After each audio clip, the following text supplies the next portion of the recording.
நேத்திக்கு வந்தது அடிக்கிறதுக்கு கூப்பிட்டேன், வந்துட்டேன், ஓகே. இப்ப நீ அழகா காதுல திரிய சேர்த்து விடுறேன், கையும் கூப்பி இருக்க, ஒழுங்கா வந்தேன்னா உனக்கு அப்பம் தருவேன். கிருஷ்ணன் சொன்னான், நீ எப்படிப்பட்ட அப்பம் தருவேன்னு எனக்கு தெரியும், சின்னதா கொடுப்ப, கேட்டா சின்ன குழந்தைக்கு சின்ன அப்பம்னு சொல்லுவ, ஒத்துக்க மாட்டேன்னா. இப்ப பெரியாழ்வார் யசோதை சொன்னா, இல்லடா பெரிய அப்பம், பெரிய பெரிய அப்பமாக உனக்கு தருகிறேன், பிரான் என்றால் பேருதவி, அடியார்கள் எது கேட்டாலும் செய்யக்கூடியவன் தானே, உனக்கு பெருசு பெருசா அப்பம் தரேன்னா. இதுக்கு மணவாள மாமுனிகள் ரொம்ப சுவையா வியாக்கியானம் பண்றார் பாருங்க.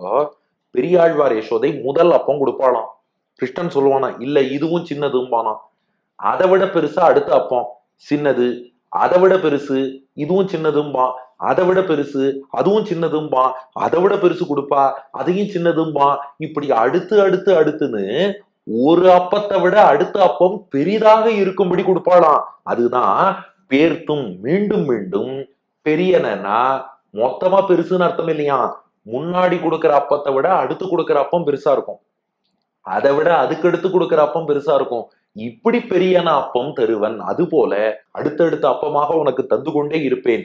பிரானே, ஏ பிரானே, பேருதவி செய்பவனே, கை கூப்பரண்டா. திரியிட ஒட்டில் ஒன்னும் இல்ல, உன் காதுல இந்த திரிய மட்டும் நுழைச்சா போதும். கிருஷ்ணா, உனக்கு அப்பம் காத்துன்னு இருக்கு, அடுத்தடுத்த சைஸ்ல வந்துட்டே இருக்கும், வேணுமா வேண்டாமா சொல்லு,